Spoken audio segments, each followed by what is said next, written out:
Good morning. Thank you for showing up this morning. Thank you for the honor of getting this opportunity to present to you. We've got a pretty full plate this morning. Get our presentation going here. There we go. Fire behavior and fire ground construction. Over the past decade or so, the fire research community has discovered some things that the old fires are a little bit different than the new fires in terms of timing, in terms of heat release rate, the amount of energy that they give off, in terms of the speed with which they generate that high heat release rate. And we found that they're a function of a lot of different things in the fire ground that impact you. Building construction has changed dramatically since the 1960s. The kinds of fuels that are put into our homes and to our offices have changed quite dramatically since the 1960s and continue to change every day. Alternative fuel sources, things like that. The research community has developed some improvements as well since that time. Our ability to go out into the field and measure temperature, heat flux, gas concentrations in real buildings, not just in laboratories, buildings where you operate, your work environment, where you go to fight fires. We've also now have thermal imaging cameras. You have them to work with, the researchers have them to work with, where we can get a sense of the flow inside a fire when normally we couldn't see before, so we can understand where the heat is moving, things like that. Our ability to use computer models to predict fire movement and to understand fire movement and to use them in cases where there have been line of duty deaths to get a better understanding of what really occurred. All this comes down to the fact of maybe the tactics need to change.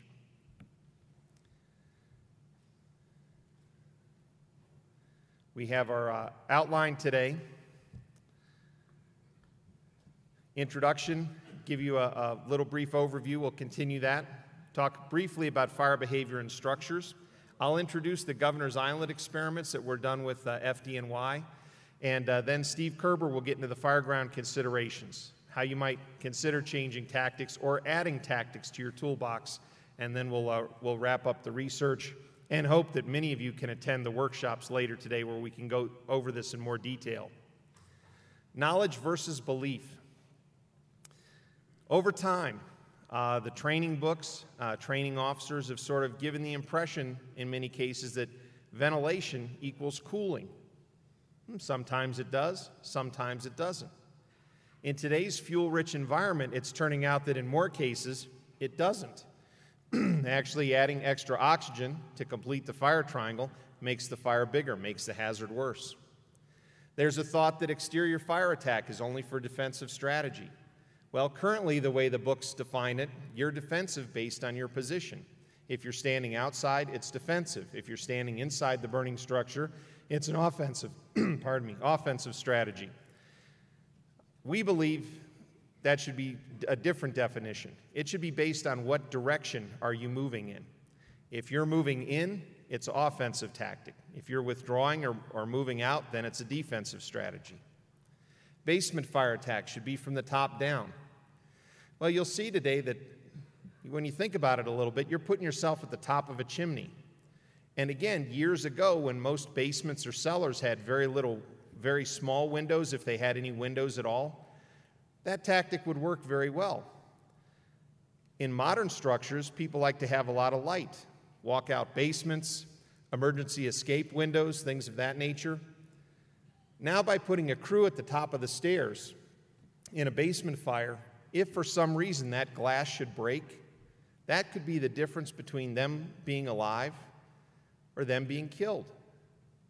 You know, can you afford to take that chance? I know a number of training officers and fire chiefs to this day that have documents out that say an exterior fire attack will push fire. Never, ever do that. We hope that we'll show you some research results today to counter their opinion. Exterior fire attack will hurt victims. When we're running these experiments, we take measurements to look at the impact on the victims as well, to see, are we making it better just for the firefighters, or is this really helping the firefighters do their job even better? Is this good for the victims?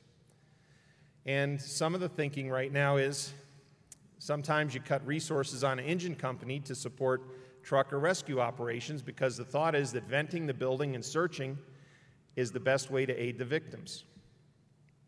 Maybe not. And so these are the types of things that our research is addressing.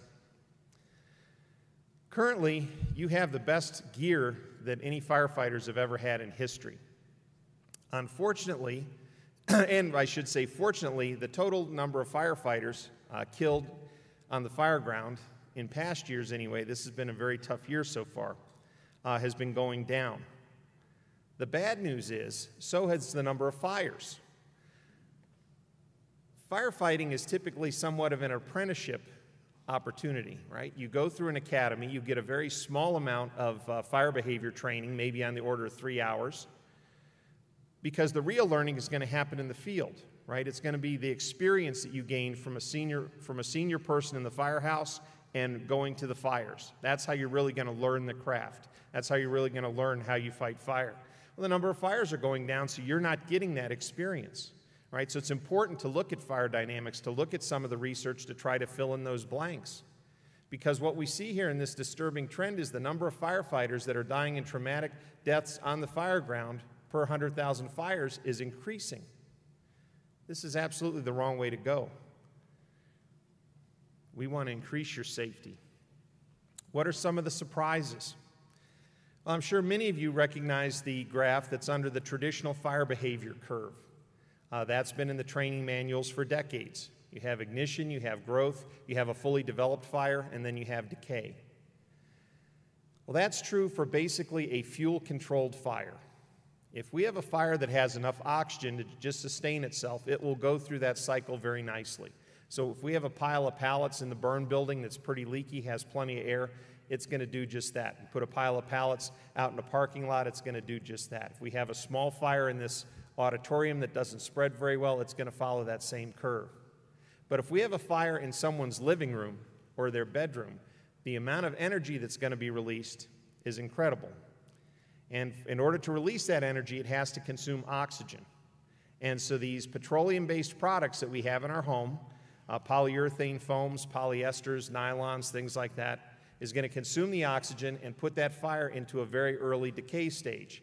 Because our houses are very well insulated. We have dual pane windows, we wrap our houses in plastic, we have all sorts of insulation on them so that air can't leak in to keep the fire going. When the fire service arrives, in many cases, what they find is smoke. Unfortunately, in many line-of-duty death investigations that NIOSH conducts, when they talk to the survivors almost say when we got there, all we saw was smoke. They almost say it with a sigh of relief. You know, the fire wasn't so bad when we got there. And I believe that's because they think they're still in the growth stage. They don't realize they're already in the decay stage or the smoldering stage where you have gaseous fuel that's preheated and all it needs is more oxygen. They open the door, they break a window, and in 30 seconds to 2 minutes, there's a very rapid transition in heat release rate, a very rapid increase in temperature that now has the firefighters trapped or scrambling, especially if they don't have a hose line in place. So one of the considerations you need to look at is flow path. You do not want to be between where the fire is and where the fire wants to go. So what I'm showing you here is a flow path through a simple apartment configuration where the orange box is the fire room, the bedroom. It's 12 feet by 16 feet. We move down through a 12-foot hallway, and then we go into a 12-foot living room that's 12 feet by 16 feet, and then we enter out into a corridor. And the corridor, if you follow the red arrow, goes to a vent that's the same size as an open doorway, 36 inches by 80 inches. That's 24 feet away from the door to the apartment. If we go the other way, it's the non-flow side.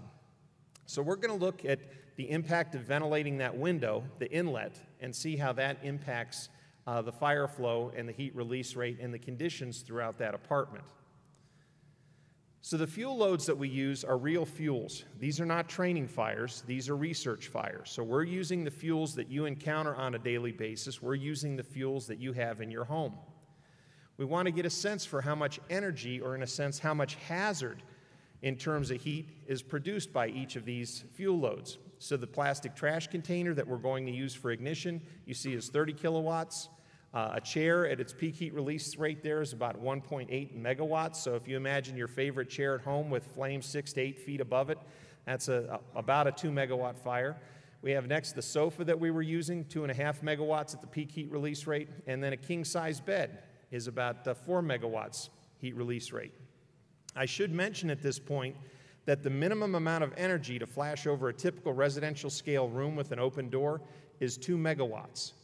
So basically, one upholstered chair in a room that you're going to fight the fire in has enough potential energy to flash over that room. Now, how many houses do you go to that only have one upholstered chair in any given room? So we're going to look at this burn. Across the top, we see an outer view of our inlet vent. As we move over to the right, we're going to see the bedroom. We see our area of origin. You see the smoke plume going up and impinging on the ceiling. We next have a view in the corridor where we see our ceiling vent. And then we have a thermal imaging camera view that's looking across the open doorway from the apartment into the hallway. If you look at that thermal imaging camera view now, you'll just start to see a little bit of heat flowing out of the apartment doorway into the corridor. As we go across the bottom, we see the living room. It already has a smoke layer in it. We're 2.5 minutes after ignition. That smoke layer is building in the living room. And then the last two images on the bottom is a video image and a thermal imaging camera view of the target room. That doorway opens into the hallway. Right now, if you look at the thermal imaging camera view in the corridor, that should be typical firefighting conditions. Hot gases over your head, cool air that your gear is designed to work with below until that vent is made. And then you see we transition from a hot layer environment, cool environment in that hallway to heat floor to ceiling, moving at a very high rate of velocity. You'll notice that in the window we have pulsing in our inlet vent, we have bidirectional flow, hot gases going out the top, and fresh oxygen being entrained inside. And around, you see that we just failed the hollow core door in the target room a little before 6 minutes.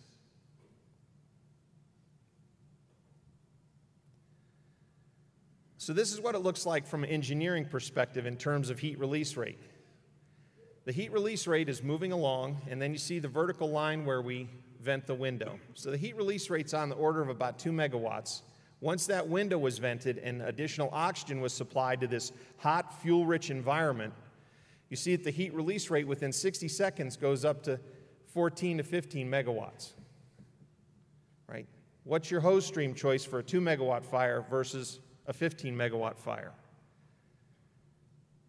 If we look at the temperatures in the bedroom, clearly before the window was broken, the temperatures, basically the higher temperatures are near the ceiling.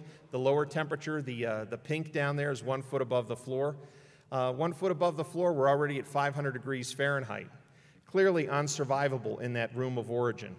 Notice that when the window is vented, the temperatures increase, and they are pretty much similar floor to ceiling, indicating that we have burning from floor to ceiling, a well-mixed environment, post-flashover environment, which is in excess of 600 degrees C or 1100 degrees Fahrenheit, and that continues that way until we suppress the fire. What about in the living room? Well, the temperatures in the living room, 1 foot above the floor or even 3 feet above the floor, they're on the order of about 300 degrees and down. Is this an environment that a firefighter in fully protective clothing might be in trying to crawl down the hallway to get toward the fire? Possibly. You're coming in from a cold environment, your gear's going to protect you for a little while under those conditions until the window's broken. Notice how rapidly the temperatures, again, floor to ceiling, increase so that now they're in an area that's untenable for a fully protected firefighter to be working in excess of 700 degrees Fahrenheit. If you notice that little spike that happens right around 6 minutes, that spike is from when the door collapsed to the target room and the oxygen that was trapped in that target room flowed out into the hall and burned in the living room. Again, these fuels are very reactive to oxygen. And here's another important thing that people don't consider in many cases. It's a change in the heat transfer rate to the firefighter that's driven by the hot gas velocity. Before the window's broken, that red line shows that we have a velocity of about 8 miles an hour, 1 foot below the ceiling. And the other two lines at 4 feet below the ceiling or 4 feet above the floor and 1 foot above the floor, you see the velocity is very low. So that's the area where you would be crawling. Once the window's broken, you see that the velocity floor to ceiling increases. And as a result, the heat transfer rate, so not only is the temperature increasing at that location, but because it's a well-mixed hot gas that's moving over you with velocity, just like a hairdryer, if you turn a hairdryer and put it on high speed, it transfers more energy. Same kind of thing in this hallway. More energy would be transferred, reducing your time for a safe escape. The other thing to note is the amount of unburned hydrocarbons. So what are we talking about, unburned hydrocarbons? Well, typically, wood doesn't burn, right? The base material itself doesn't burn. It has to be heated and pyrolyzed, broken down into other fuels to burn. So if we pyrolyze wood, like in your flashover container, what kind of fuels are in there that are going to burn? Well, they're fuels like methane, recognizable fuels like acetylene that are in that hot gas layer, in addition to soot particles and many other components.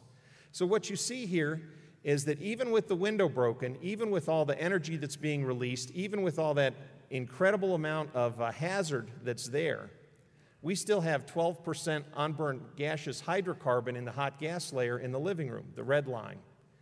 What that means is if you were to vent the living room again, open a window, more flame would come out. If you were to make a ceiling vent, more flame would come out, the fire would get bigger. If you can entrain more oxygen, the fire is going to get bigger because you still have an excess of fuel. So the idea that just because the fire is vented in one place does not mean it's safe to enter and that the heat is always going to go away from you. So what we found, the fuel loads have changed. Synthetic fuels have a tendency to burn faster and generate more unburned hydrocarbons. The building construction has changed. You have the lightweight construction. We have all sorts of insulation. And what we're finding in the research is that even the new dimensional lumber is not the same as the old growth lumber, if you will. And fire behavior is now better understood so that we can get a better feel to pass this information along to you and translate it into tactics. So this decades of research basically all came together last summer with the fire department in New York City on Governor's Island, where we had an opportunity to burn a number of townhouses. And the idea there was to see all these things that have been done at the lab at UL, in the labs at NIST, and in other acquired structures, could we bring them all together to have a fire department implement them and see how it would work?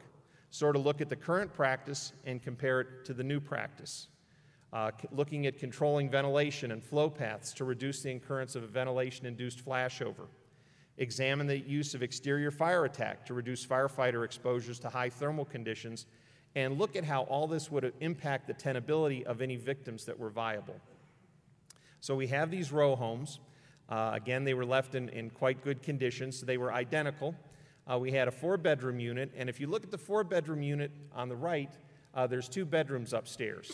And one of those bedrooms we would keep the door closed, and one of the bedrooms we'd keep the door open. We'd start the fire downstairs, and we would see how the conditions would impact a victim, if you will, in each bedroom. Again, we're furnishing the houses with real fuels. The first floor, we have a living room area, we have a kitchen area, and an entrance to the basement. Again, real-world furnishings, carpeting, furniture, kitchen cabinets, things of that nature for our fuel loads. In the basement, we also did a number of tests in the basement to look at flows up the stairs, look at the best way to attack basement fires. So we had a living room area, and then we also had a bedroom area. And we erected a wall between the bedroom area and the living room area, and we started fires in both. And the idea there being is that if the firefighters introduced a hose stream through that 30-inch window that's right above the sofa in the upper left-hand corner, we knew that hose stream couldn't directly impact the bedroom fire that's in the rear of the basement. So how well would it work? Or conversely, if the firefighters came down the stairs in the rear and introduced a hose stream, how would it impact the basement as a whole? Again, you see that it was unfurnished wood floor assembly, so we had plenty of fuel just in the wood flooring assembly by itself. And there you see an example of some of the furniture, as well as the 30-inch window on the front side of the house and the entry doors, basement doors on the rear of the structure. So they were 2-story townhouses in each case with a full basement, approximately 850 square foot per floor, concrete block walls exterior, and the interior was all wood frame construction with a wood floor assembly. Our fuel load, Again, our fuel was real furniture, polyurethane foam, polyester, and as we looked at some of the tags, just like the tags on the furniture that you have in your house, it says that it's highly flammable. You know, keep cigarettes, keep ignition sources away from it. So we have wood, polyurethane, polyester, and fabric. And then the real key that we bring to the table here is having a tremendous amount of instrumentation. So we have instrumentation on the doorway, bidirectional probes. We have them on the windows so that we can tell when the hot gases are flowing out or in and what part of the doorway they're flowing in and what temperature they are. We have thermocouples throughout the structure to measure the gas temperature, to see what the temperatures are in the bedroom, what the temperatures are in the basement and the living room, all throughout the structure. So we have hundreds of data channels installed. We have thermocouple arrays and heat flux sensors basically located where a firefighter's head would be about 3 feet above the floor at the top of the stairs and in various locations in the structure to see what the impact would be on a firefighter that's moving in that area. We have gas analyzers where we're measuring oxygen concentration, CO and CO2 in the bedrooms to look at the viability and the impact that the tactics and the fire are having on any victims that might be trapped in the bedroom. We bring it all together, and last but not least, of course, is a series of videos. So with that, I'll turn it over to Steve Kerber, and he'll show you some of our results. Thanks, Dan. So as you can see, with that amount of instrumentation, we're getting hundreds of hours of video from every different view in the structure. We're getting millions and millions of data points. So what do we do with all that? Well, we work with firefighters of all levels, of all different types of departments from across the country, many of which are your members. And we try and boil it down to what does that mean to the street level firefighter? What does this mean to tactics? What can we learn here and how can we apply it? And so we're going to go through some of the common tactics that you might use on the fire ground. The first one is a vent, enter, isolate search operation.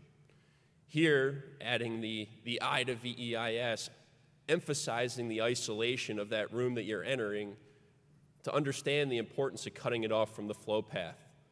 And what you're looking at here is a fire in the first floor living room. And as Dan mentioned, we have one open bedroom and one closed bedroom on the second floor.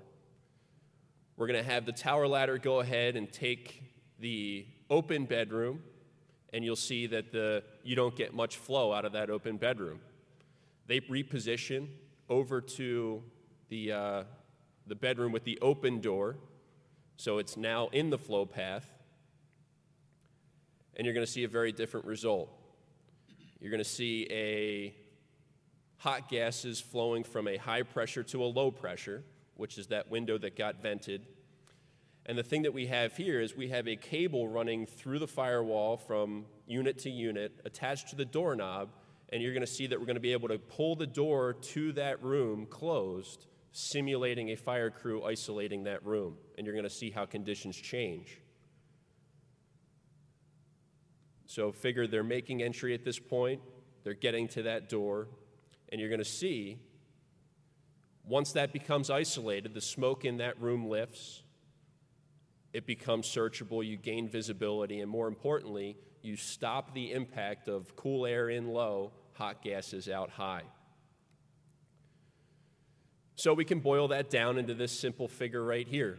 We're looking at the change in flows and the change in temperatures throughout the structure. And you can see that as you have that flow path through the open bedroom, temperatures increase dramatically. You've got, once that window's taken, you've got temperatures in the floor of the bedroom increase from 170 to 250. You get a 15 mile per hour flow through that window. Ceiling temperatures increase from 350 to 650, creating an environment that is not survivable for very long. And now we look at the impact of closing the door. You see that the flow goes from at the moment right before the door was closed to the moment right after the door is closed. You go from a 12 mile an hour flow to no flow. You've got ceiling temperatures that drop from 450 to 150 and temperatures at the floor that go from 170 to 120. So clearly you're greatly improving the environment in that room simply by closing the door. Now we want to look at the impact of water through an open front door onto the living room fire. So you've got a living room fire with the front door open. Front door being the source of air is going to increase the size of the fire in the living room. And what we're trying to show here is the concept of not putting water on smoke is very dangerous these days. If you wait until you see fire, until you open up your hose line, in a situation like this, you're crawling into the flow path, and you're putting yourself between where the fire is and where the fire wants to go. And here we're showing that you can gain the upper hand in that structure fire by starting your fire attack prior to moving through that front door using the reach of your hose stream. And especially the folks that use smoothbore or commonly use straight streams, when you've got a reach of 50 plus feet, you got to take advantage of that. And to be right on top of the fire to begin to affect the fire is not the best solution, because you may never see fire, but those hot gases over your head in excess of 1,000 degrees can go ahead and actually light up behind you because they're moving to where they're finding the source of air to burn. If it's too fuel rich in front of you, you may see nothing but black, and ultimately the folks outside would see it light up at the doorway because that's where the fire triangle is taking place. Here's what it looks like. So we're looking at just over 20 seconds of water, and applied as they moved up the steps into the structure. And you're looking at living room temperatures on the back of the house dropping from on the order of 600 down to 350, really controlling the environment. Bottom of the steps decreased from 1,800 degrees to 800 degrees with that small amount of water. Again, gaining the upper hand, taking the energy out of the fire to go ahead and move into that fire and completely suppress it. Another, as Dan mentioned, the importance of basement fires. Positioning yourself above where the fire is and the hazards associated with that. Here we're flowing 180 gallons a minute into the top of that stairway, protecting the stairs. We've got a basement fire below that, as you can see in the left view there, is well involved. And we're looking at what's going on and the ability to, let's say, protect the search that may be taking place above the basement fire. We go ahead and flow water for a period of time, and then we shut it down. And you're looking at those hot gases flow up those basement stairs. And we're going to go ahead and now look at the conditions that occur in that structure as we're protecting the stairs. So you can see nothing happens to the basement. So that water is not going down the basement stairs, making a turn, making another turn, and landing on what's actually burning. You're basically just trying to cool the gases as they come up the chimney, flowing from the high pressure in the basement to the low pressure, which is the open front door that you came in through. And you can see that the top of the stairs cool off from about 600 degrees to 400 degrees. So still very hot at the top of those stairs. You're only going to be able to take that for a period of time. Looking at the bedrooms on the second floor as you're trying to improve conditions for victims. It only decreases from 225 to 210 in the open bedroom. So you're not having a huge impact up there. And of course, the basement is continuing to burn. Another thing we saw here, which was concerning because we saw it multiple times, was the path of fire travel from the basement to the first floor in all of the experiments we did was never through the interior stairwell. Hot gases came up through the interior stairwell. However, the fire spread was through the pipe chases in the kitchen, into the kitchen cabinets, and it ultimately flashed over the kitchen and collapsed the kitchen floor. So if you can get tunnel vision and think that I need to put all my resources to protect in the top of those stairs, you can quickly get caught off guard as that fire is moving up in the structure and possibly even behind you through penetrations in the floor. That was really important in this case because the path from the front door to put yourself in a position to protect the stairs would place that kitchen and that collapse zone pretty much in your egress path as well as your path inward. So you can put yourself in a very dangerous position. Getting above a fire burning uncontrollably provides both the collapse hazard as well as the flow path hazard that you're putting yourself in the chimney, as Dan described earlier. So we can look at alternatives. If you show up to a structure like this where you've got fire showing from the A side, well-involved basement, what we're looking at is the conditions on the front of the structure, the flow path established through the front door, and now we're going to go ahead and flow, in this case, a smooth bore flowing 180 gallons a minute into that basement window. And we're watching the thermal imaging view at the top of the stairs and looking for that push of heat that's thought to occur. And what we saw was that the knocking down of the source of the fire, taking the energy out of the fire, actually didn't allow for a huge burst of heat to come up through that basement stairway. So the thought of pushing the fire up from the basement to the first floor or further endangering crews in several scenarios of applying water in the window, applying water in the walkout on the back, we didn't see it. So here's what those temperatures look like. Remember previously when we were protecting the stairs, we cooled the top of the stairs from 600 to 400. In this case, they quickly cooled from 600 to 200. Taking the heat out of the basement, went from 1,200 degrees to 400 degrees in the basement. So you totally take away the source of the problem. And then you can see upstairs in the bedrooms, cooled from 225 to 190. Was more effective than the hose line flowing at the top of the stairs. And ultimately, you create a condition in the basement where if there was a collapse hazard, you're falling into, it's going to be a hot environment, but it's a hot, wet environment, and it's not a well-involved fire that you may potentially be falling into. Well, if it works in the basement, what about giving the fire a quick hit in the second floor window prior to moving in? Possibly being a seamless operation as you're walking up, you give it 10 seconds of water as you're moving in, and then you go in and finish it off. We're looking at the conditions that occur downstream. And one of the things you'll see here, which we found out, is if you rapidly move a smoothbore nozzle around, you can create a fog pattern. And if it's your intent to have the hot gases that are flowing out of that second floor to continue to flow out of that second floor, it's important that you slowly move that stream so you don't break it up and entrain a whole bunch of air. So even though this stream was applied not optimally, we still got fairly good results. So we're looking at taking a bedroom fire in excess of 1,000 degrees down to 200 degrees at the ceiling. And really where we were focused was in the hallway right outside that bedroom. Are we going to push a huge amount of heat that if there was a victim laying in that hallway that we would place them in further danger? And what we saw was the ceiling temperatures dropped from 900 to 200. And at the floor, if someone was laying on the floor, there was a modest increase of 100 degrees to 120 degrees.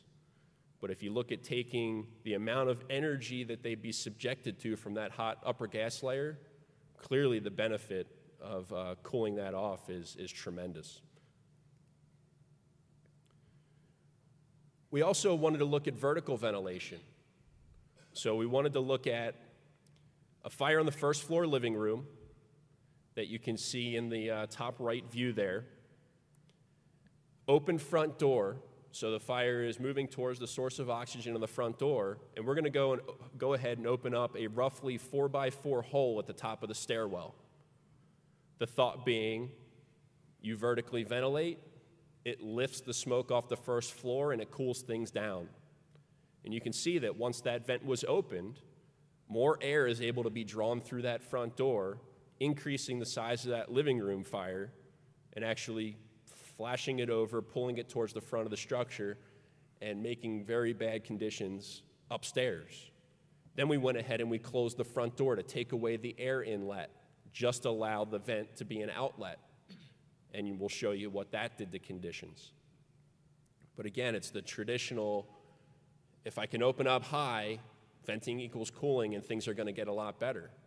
Well, the caveat there is if you have a ventilation limited fire, not necessarily. Water gets applied from the front, and you can see that it actually knocks down the fire completely in the rear of the structure by taking the burning gases away. essentially transitioning it from a ventilation-limited fire to a fuel-limited fire. So here's what that looks like, looking at the impact of door control.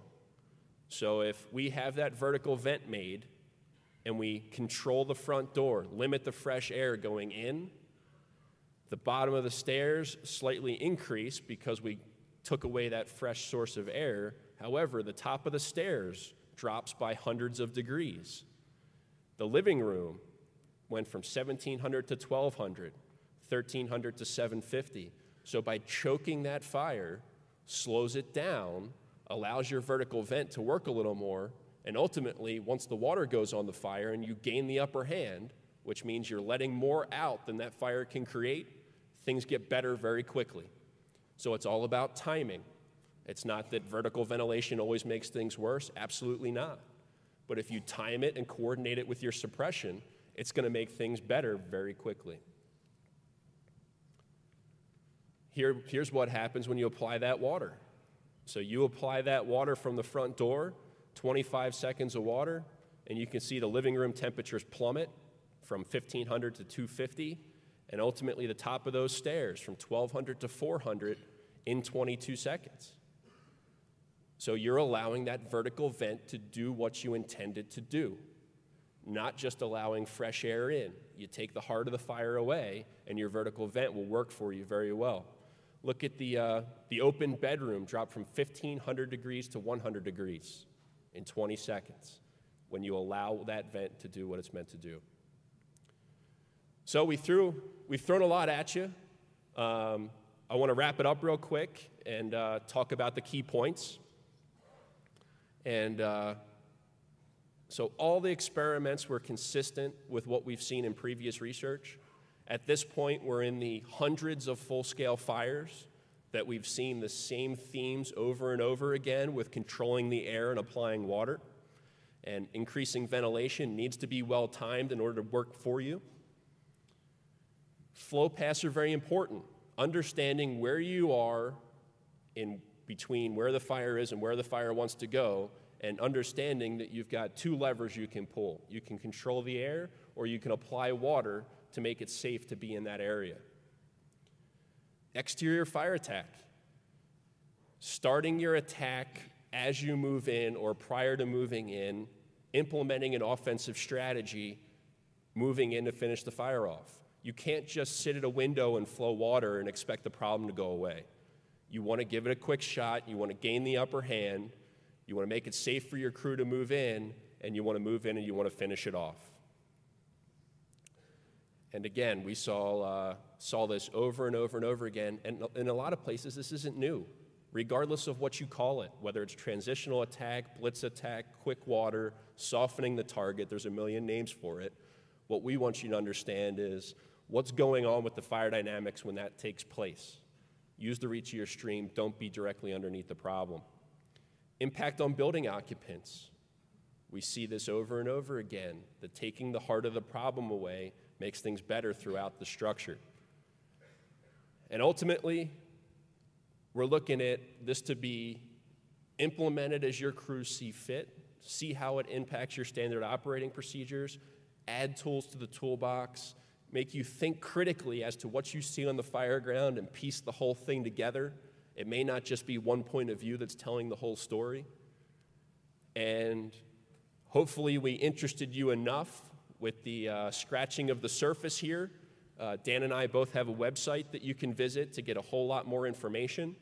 But where we would love to see you is the workshop this afternoon, as well as the workshop Saturday morning. We can really get into it, answer a lot of questions, talk about your concerns, talk about success stories, and really be interactive the next couple days. Thanks a lot.